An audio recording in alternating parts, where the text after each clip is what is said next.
समझ नहीं आ रहा अपने सैलरी इंक्रीमेंट का क्या करूं। बेटा इतना क्या सोच रहा है? अपने म्यूचुअल फंड्स के एसआईपी का टॉप अप करा ले। This is the right time. क्या समझ में नहीं आया? बेटा इतना क्या सोच रहा है? अपने म्यूचुअल फंड्स का एसआईपी टॉपअप करा ले। This is the right time. अब समझा।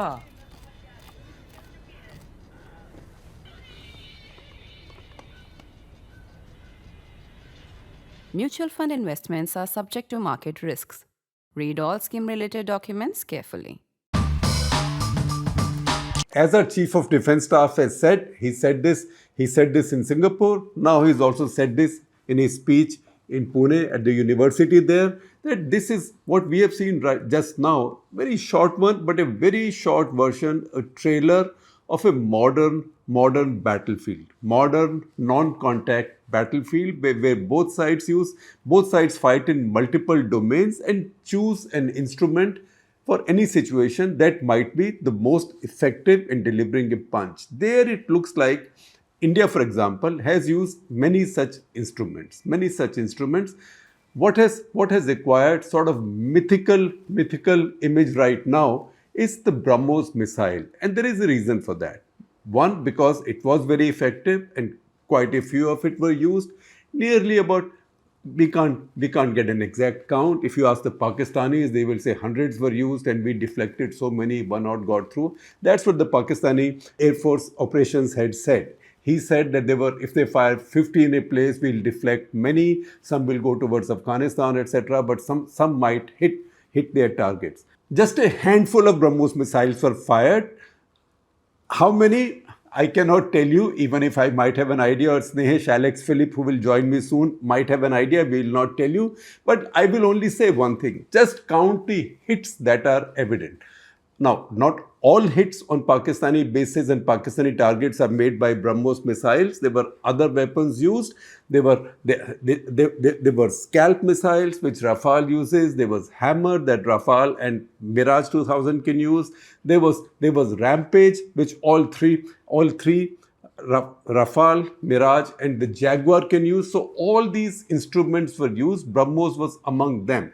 But BrahMos hits you can pretty much identify. So if you count them, you can make a presumption that not many more than those were fired, because not many BrahMos missed their mark or were deflected, whatever the claims on the Pakistani side. So very few of these were fired. A handful of these were fired. They could not anticipate their systems, whatever air defenses they had, which could have tracked these missiles. They had been switched off. Either they had been destroyed or damaged, or they had been switched off because they were afraid of Indian counter radar operations, which would have picked up the radiation and gone after these systems. So these BrahMos missiles went in unmolested, uncontested. Now, adding to the image of the BrahMos missile were its main brand ambassador, or the man who emerged as its main brand ambassador, namely Shehbaz Sharif, the Prime Minister of Pakistan. Because after all, what better compliment than the one that your adversary gives you? He was speaking in Azerbaijan. Azerbaijan is a Pakistani ally, so he had gone there to boast and also to thank Azerbaijan. He had his army chief, who he now always calls Field Marshal Asim Munir, Chief of Army Staff. Maybe Asim Munir doesn't like it. If I am Field Marshal, then why do you call me Chief of Army Staff? I am Chief of Army, Navy, Air Force, Lashkar-e-Taiba, Jaish-e-Mohammed, everybody, right? All my special forces as well. Nevertheless, Shehbaz Sharif spoke at this meeting. And this address is available on internet. This is not an address that was secret. Pakistanis put it on their media, on their official media as well. And see what he said. And I quote from Shehbaz Sharif in that Azerbaijan speech. He says, on the night of May 9-10, we decided to respond in a measured fashion to India's aggression. The night of May 9-10 is what might be called Qayamat Ki Raat, when both sides were firing missiles at each other. He then goes on to say, and we had decided that at 4:30 in the morning, 4:30 Pakistan time, there's a half-hour difference, And we had decided that at 4:30 in the morning, after Fajr prayers, Pakistani armed forces, led very ably by our Field Marshal, Chief of Army Staff sitting here, Syed Asim Munir, whenever the chief is sitting there, he has to bring him into his speech, address him by his new rank, Field Marshal, as if to underline the point, and complimenting him, led very ably by our Field Marshal, Chief of Army Staff, sitting here, Syed Asim Munir, to teach a lesson to our enemy. And then he goes on to say, and I continue quoting from him, but before that hour reached, India again launched missile attacks, and BrahMos hit Pakistan's various provinces, including the airport in Rawalpindi and other places. Now, this is who could be a better brand ambassador for the BrahMos brand? And BrahMos is something which is also a commercial asset for India, because India is now beginning to export it. Philippines has already bought a bunch of copies, a set of copies. There are other countries that India is negotiating with. Now, what exactly happened on that night is a story that we've spoken about in some detail a while back. However, I will just call out the lie in this story, because if he says that Pakistan had decided to only attack India after the Fajr prayers in the morning, 4:30 a.m. Pakistan time, 5 a.m. Indian time, that is not true, because that missile, which was probably a Fateh 2, flying over Sirsa, it was intercepted around 12:40, 12:45 Indian time. Have no doubt about that. Say about 12:15 Pakistan time. So that had been launched, and other Fateh missiles had been launched towards India earlier. Some may have proved to be duds, some may have got deflected, some got stopped. We don't have any evidence of any Fateh missile hitting any target or anything of consequence. However, the fact is that the Pakistanis had started it much, much earlier, not waiting for the Fajr prayers. And in fact, it was around time that the Sirsa interception was made, because it was presumed that that missile was headed for some target near Delhi, and thereby was intended to bring about a much higher level of retaliation, or much higher level of escalation, that India unleashed its initial power, which was firing these missiles at Pakistani air bases, that you are doing this to us, so let's show you what we can do. That is how, say around 2 o'clock, 2:30 Indian time, the missile has hit Noor Khan Air Base in Rawalpindi. Now, the fact is, many interesting things happened on that night. On that night, while Shehbaz Sharif may say that their plans were to attack only after the Fajr prayers, after 4:30 their time, which is 5 a.m. Indian time, the fact is that around 2 a.m. their DG ISPR suddenly appeared on TV, surprising the whole world, alleging that India had fired 6 ballistic missiles from Adampur towards Amritsar to kill the Sikh population. And he said one fell in Adampur itself and the other 5 had gone towards Amritsar. Now, it made no sense, because within a 110 kilometer distance, why would anybody fire ballistic missiles, even if the Pakistanis were to fire? And why would, in any case, India fire ballistic missiles over its own territory anywhere? That was ludicrous. Now, later, when the Pakistani Air Force Operations Director, he made a briefing, he said that India was firing these missiles, and you can see this 5 or 6 hits over Amritsar. Now, those sparks or those explosions that you see at high altitude are obviously, you can draw a conclusion, those are Indian counter systems. Those are Indian counter systems, probably, most likely, knocking out the Pakistani missiles that they had launched. And that is synchronized with the Fateh missile, probably Fateh 2, intercepted over Sirsa. So the fact is, they had fired volleys of these Fateh missiles at India, trying to bring about some kind of pulverization. These had all been stopped, and that is when they invented these excuses that they had not even planned to fire anything before 4:30 a.m. their time. All those things are time-stamped. This is much before the Fajr prayer. In fact, later Shehbaz Sharif in another speech said that he was swimming in his pool when he got a call from my Sepa Salar, Asim Munir, and he said that our airports, air bases, including at Rawalpindi, has been attacked, and I could see that his voice was not shaking or something. He was very determined, etc., etc. All of these contradict his claims for that night. And you know what? There is some obsession about this in Pakistan because they obviously don't want to accept that they had started with missile strikes earlier which failed. And among the many things I receive, many emails, many messages, any emails that come to my direct address, I always read, but I usually respond to them also.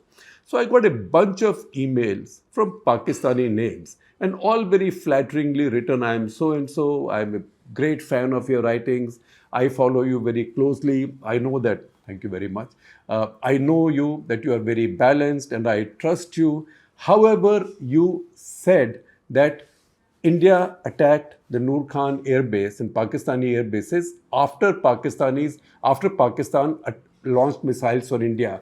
However, I live next to the Noor Khan air base. I watched this attack myself. I saw the fire myself. So Indian claim of an attack on the base is correct. It was an accurate attack. However, this had already come in at 2:15 or something my time. So how can you say that we attacked India first? Because as our Prime Minister has said, we had planned to attack you after the Fajr prayer. So I was instinctively about to answer that saying, no. Before that, your missiles were intercepted. So maybe if your Prime Minister is saying that they had decided to launch after the Fajr prayers, he is lying, or maybe it was a deception on his part. Then following my better counsel, because you have to be careful, I thought maybe it's a Pakistani handle, Pakistani address that wants to engage me in some conversation. I decided to ignore it. So this is a sore point with them. Because why? Because the BrahMos attacks from Indian Air Force the next day, which went on for several hours uninterrupted,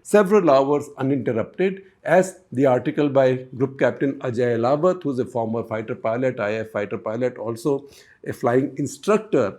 His article, please see that article on your screen, as this article tells us that for all these hours, as various Indian Air Force aircraft, various kinds, not just Rafale, various kinds, were getting up and firing these missiles, these precision missiles at Pakistani bases, at premium Pakistani targets, the Pakistani Air Force never rose to forget fighting them, never rose to even interrupt them or distract them.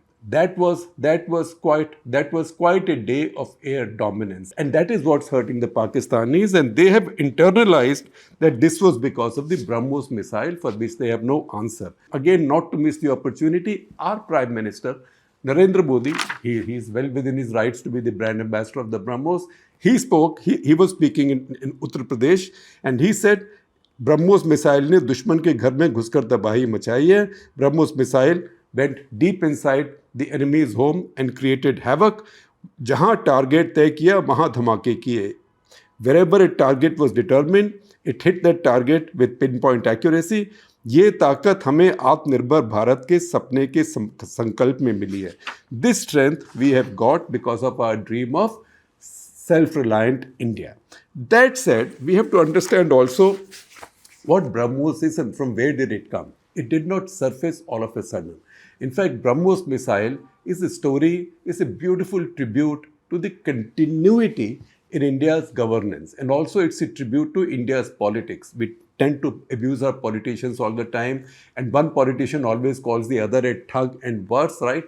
Maybe even anti-national these days. But the fact is that when it comes to larger national interest, we have an incredible amount of continuity. So BrahMos missile, the roots of the idea go back to 1983. 1983, Mrs. Gandhi was in power, and that's when India's IGMDP, Integrated Guided Missile Development Program, was set up under APJ Kalam and Dr. Shivanthu Pillai. They worked together. They realized, and this is something that I remember even Dr. Kalam saying in an early interview with me in India Today magazine. It's a published interview. We'll try and see if we can find it. he said that we can do other things. We can do ballistic missiles, and we can do. He had started working on Akash, which was surface to air, which is now in use and was very effective this time. Nag and Trishul. Nag was meant to be an anti-tank missile. Nag and Trishul did not reach that kind of a conclusion. Akash is reality. But he said then that we have limitations with supersonic engines. So for supersonic missiles, we will need to find a partner, and that is when the search of a partner started in 1983. The only partner India could have gone to was either the Soviet Union or a member of the Soviet bloc. So in this case, Soviet Union was chosen. Talks went on for a long time. The company, the BrahMos, as a private limited company, was set up with a small paid-up capital in 1995. But the first agreement between the two governments was signed in February 12, 1998, when Inder Gujral was India's Prime Minister. And this must have been just a couple of months before he demitted office. He lost power. So think about it. Idea starts under Mrs. Gandhi, comes through Rajiv Gandhi, VP Singh, Chandrasekhar, Narasimha Rao, Gowda, 6 prime ministers. 7th, Gujral now signs the first sovereign-to-sovereign contract, that is the India-Russia contract, because now Soviet Union has vanished. So some delay might have taken place. That's why the 15-year lead time between the idea and the signing of the first contract, because the Soviet Union disappeared, and there was a long period of instability in Russia after that. Then first commercial contract was signed on July 9, 1999. Now Atal Bihari Vajpayee is the Prime Minister, and remember, already India has tested nuclear weapons and declared itself a nuclear weapon state in 1998. 1999, the war in Kargil is going on, and this contract is signed. The first launch of a BrahMos takes place on 12 June 2001 under Vajpayee. Putin on a visit to India on 4th of December 2004. Now Manmohan Singh is Prime Minister. He inaugurates the BrahMos complex to New Delhi, to which Snehesh Alex Philip has been. In 2005, Manmohan Singh signed the nuclear deal, which ultimately enabled India to become a member of the Missile Technology Control Regime in 2016. That's key, because it's only when you are a member of the MTCR that you can start exporting missiles. And Russia was already a member. This is a joint venture missile. India became a member in 2016. MTCR was set up. It came into being in 1987. Now it has 35 members.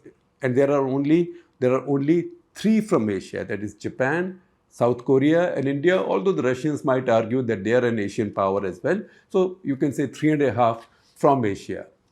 MTCR has some restrictions. Either the range of the missile has to be below 300 kilometers for it to be exported. That's why the export version of the Indian BrahMos is 290 kilometers. Or its payload has to be below 500 kilos. So you toggle between them and then you export. However, India has kept its export version to below 290 kilometers. Now that I'm joined by Snehesh Alex Philip. Snehesh, when did the first induction take place? The first induction took place actually in the Indian Navy. That was way back in 2005. And 20 years back. Yeah, and this was followed up by the induction of the Army in 2007. And then, of course, you had the third one, which is the Air Force one, which is the air-launched one. Remember that the Air Force has both variants. It has an air-launched variant that was first tested in 2012. This was of the Sukhoi. The Sukhoi had to go to Russia to undergo certain changes.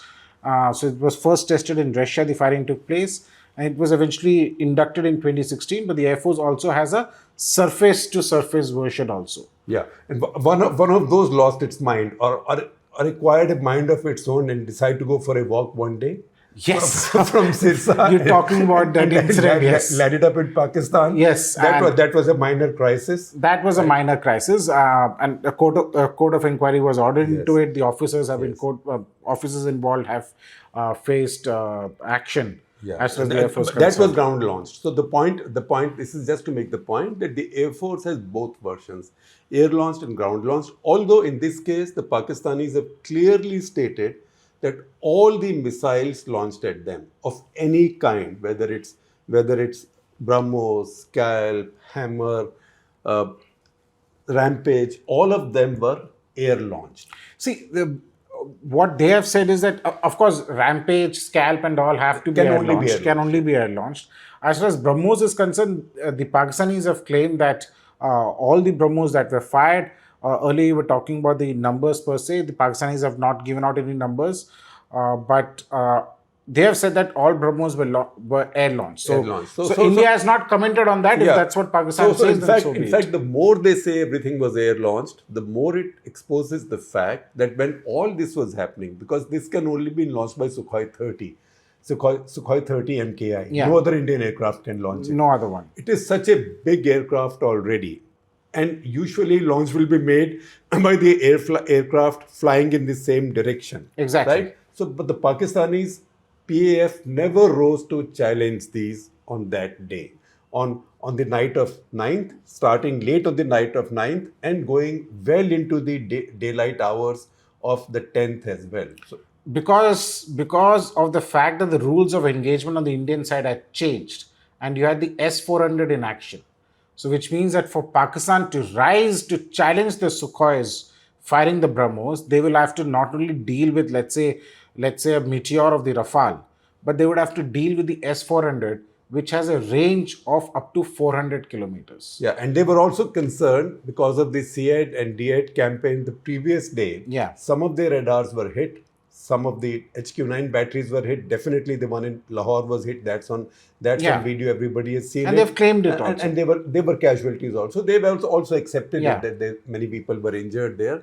Maybe they were shy of switching on their radars. That's an issue as well. And also Indian aircraft could also operate without having to worry about HQ9s firing, because HQ9s also have a range that can go up to 200 kilometers. Yeah.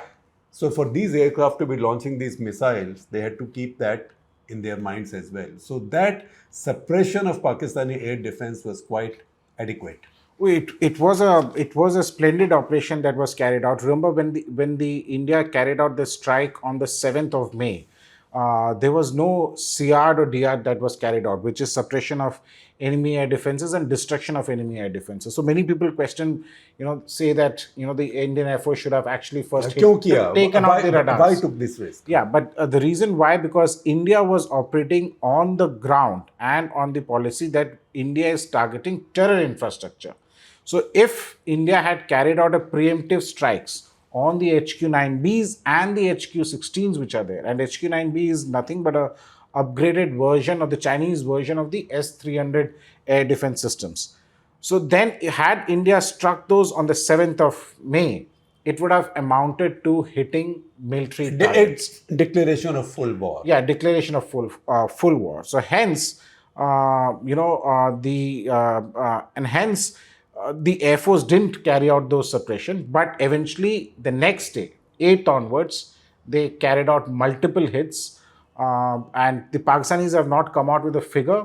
I think today the CDS has said that the Air Force will soon come out with the proper technical analysis of the number of aircraft that have been of the number of Pakistani aircraft that have been shot in air or destroyed on the ground. And as well as the air defense systems that were taken out. But I can fairly assume in close to over a dozen air defense systems, that is HQ-9B and HQ-16s were taken out by the Indian Air Force. Yeah, because between the night of the 9th and afternoon of the 10th, all Indian Air Force activity was unmolested and no Indian missile was intercepted.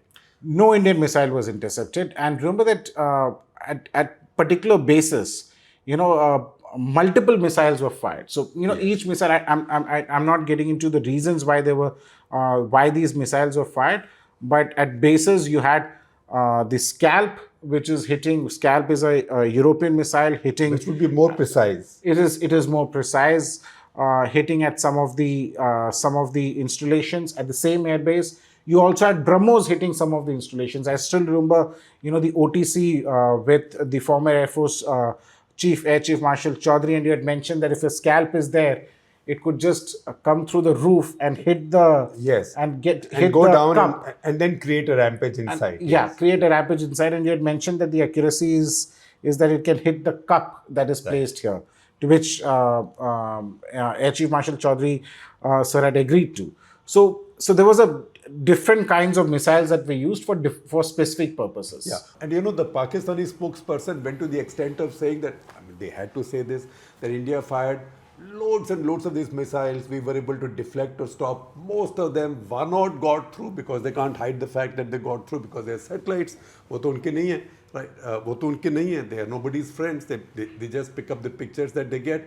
But they also went on to say that some missiles were so inaccurate or were deflected so well by them, quote unquote, that they went and hit Afghanistan, and India is now indulging in adventurism that can trigger a regional conflagration. And so outrageous was this and so outlandish that it led to the Taliban spokesperson saying that no such thing has happened. Absolutely. Though the ranges of the BrahMos is now very high. For example, as you rightly mentioned, when BrahMos was first introduced, it had a range of 290 kilometers.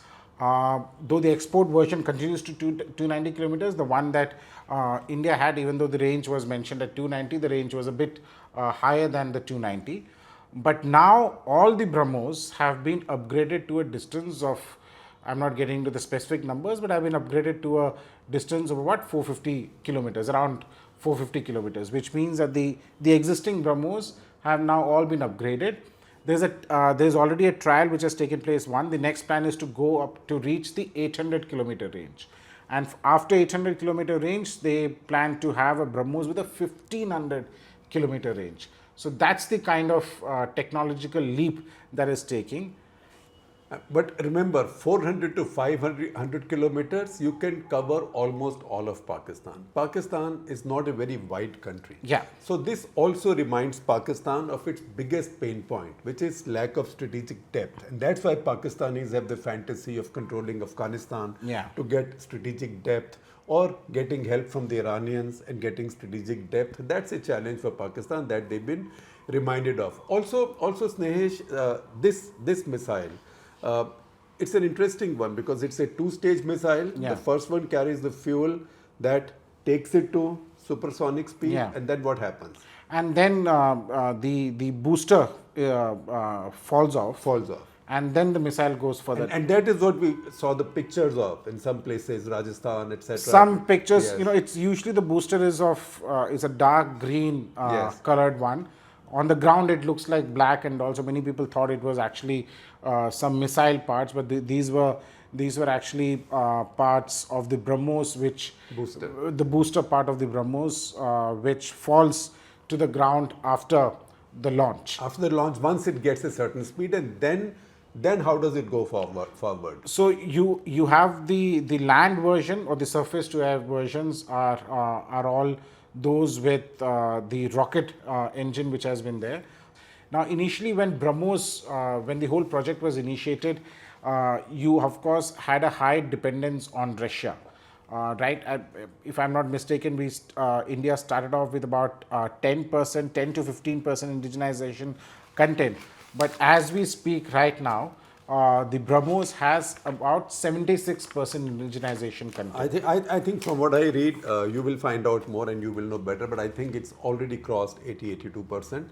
But it should reach about 85 by next year. But we depend on the Russians for some key things, and the Seeker and avionics, and many Indian private companies are also working on the project. So so there are several Indian companies, for example, let's say the solar industries. They are also in Nagpur. They are working on this project. There are other Indian companies both, and several MSMEs are working on this project. So it's now a whole of India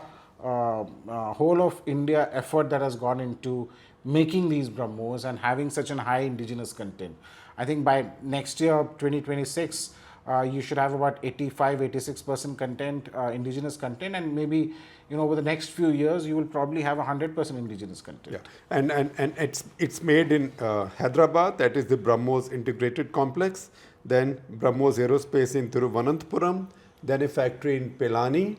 and now a factory is coming up in Lucknow. as In well. Lucknow, and these are all information that you can easily find on the BrahMos website. Yes, itself. yes, absolutely. In fact, BrahMos is a commercial company. It has a website where a lot of information is available. It's public, no problem. In fact, if the whole world reads it, even better, maybe BrahMos gets more orders. Well, the Philippines order was the first mega export contract that the Indian defense actually won. Now, there is a possibility that Philippines could actually go in for more systems. That is already in talks between the two sides. There are also a couple of other countries who are interested in BrahMos, and there are talks which are ongoing with those countries. And hopefully, within this fiscal, you will have one more export order that could And happen. Snehesh, this is a joint venture. What is the equity structure now between India and Russia? The equity structure between India and Russia is 50.5 for the on the Indian side, and 49.5 for the on the Russian side, which means that the Indian side is higher. Equity is higher by 0.5 percentage. So maybe when more orders come and the order book really swells, we can look forward to BrahMos being listed, because if Bharat Dynamics is or Bharat Electronics or BHEL or HAL can be listed, they are all defense manufacturers. Why not BrahMos also? tomorrow? Absolutely. At the end of the day, it's the BrahMos Aerospace Private Limited. Yeah, and when that happens, brand ambassador Shehbaz Sharif. Shehbaz Sharif. As far as the share is concerned, India stands at 50.5. The Russians are at 49.5, which means that India has a majority stake in the whole joint venture of 1% extra.